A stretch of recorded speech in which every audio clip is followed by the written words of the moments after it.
ચમચીમાં 3 વાર જળ લઈ આરતીની 3 વાર પ્રદક્ષિણા કરી, પુષ્પ વડે 1 વાર આરતીની પ્રદક્ષિણા કરીને તે પુષ્પ ભગવાનને અર્પણ કરીએ અને ત્યારબાદ આપણો હાથ ખાલી વાટકીમાં ધોઈ નાખીએ. દીપ્યસે સહજાનંદ દિવ્ય જ્યોતિઃ સમુજ્વલઃ દેદીપ્યમાન રૂપસ્ત્વં ભાસ્વદક્ષર સંસ્થિતઃ મંત્ર પુષ્પાંજલિ. જમણા હાથમાં પુષ્પ રાખો. વિવિધ પાટલ મુદ્ગર મલ્લિકા કમલ ચંપક ગંધ સુપાવકમ કુસુમરાજિત સુંદર વિગ્રહમ સ્મર મનઃ પુરુષોત્તમમક્ષરમ. ઓમ જજ્ઞેન યજ્ઞમયજંત દેવાસ્તાનિ ધર્માણિ પ્રથમાન્યાસન્ન તેહનાકં મહિમાનઃ સચંત જત્ર પૂર્વે સાધ્યાઃ સંતિ દેવાઃ. ઓમ રાજાધિરાજાય પ્રસહ્ય સાહિને નમો વયં વૈશ્રવણાય કુર્મહે સમે કામાન કામકામાય મહ્યમ કામેશ્વરો વૈશ્રવણો દદાતુ કુબેરાય વૈશ્રવણાય મહારાજાય નમઃ. ઓમ સ્વસ્તિ સામ્રાજ્યમ ભૌજ્યમ સ્વરાજ્યમ વૈરાજ્યમ પારમેષ્ઠ્યમ રાજ્યમ મહારાજ્યમાધિપત્યમયમ સમંતપર્યાયી સ્યાત્ સાર્વભૌમઃ સાર્વાયુષ આન્તાદાપરાર્ધાत् પૃથિવ્यै સમુદ્રપર્યન્તાયા એકરાડિતિ. તદપ્યેષ શ્લોકોऽભિગીતો મરુતઃ પરિવેષ્ટારો મરુતસ્યાવસન ગૃહે આવિક્ષિતસ્ય કામપ્રેર વિશ્વે દેવાઃ સભાસદૈતિ.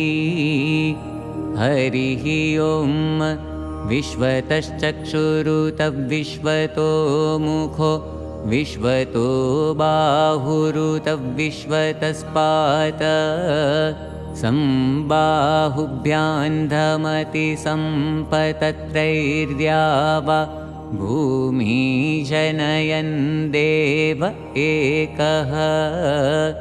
ઓમ સ્વામિનારાયણાય વિદ્મહે અક્ષરપુરુષોત્તમાય ધીમહિ તન્નઃ સહજાનંદઃ પ્રચોદયાત. ઓમ મહાલક્ષ્મ્यै ચ વિદ્મહે વિષ્ણુપત્ન્यै ચ ધીમહિ તન્નો લક્ષ્મીઃ પ્રચોદયાત. ઓમ શ્રી અક્ષરપુરુષોત્તમાય ભક્તમંડલસહિતાય શ્રી મહાલક્ષ્મ્यै ચ ઇમં મંત્રપુષ્પાંજલિં સમર્પયામિ. અક્ષર પુરુષોત્તમ મહારાજ તથા લક્ષ્મીજી ઉપર પુષ્પો પધરાવો. પુનરાગમન પ્રાર્થના. હવે આ વિધિનું વિસર્જન કરવા જમણા હાથમાં પુષ્પ તથા ચોખા રાખો. ભક્ત્યૈવ દિવ્ય ભાવેન પૂજા તે સમનુષ્ઠિતા ગચ્છાથત્વં મદાત્માનં અક્ષર પુરુષોત્તમ. સમુક્તમંડલોક્ષર પુરુષોત્તમ મહારાજો મદાત્મસ્થો ભવતુ. આવાહિતાશ્ચાન્યે સ્वस्थानं गच्छत. શુભે કર્મણિ પુનરાગમનમસ્તુ. પુષ્પ તથા ચોખા અક્ષર પુરુષોત્તમ મહારાજ તેમજ લક્ષ્મીજી ઉપર પધરાવો.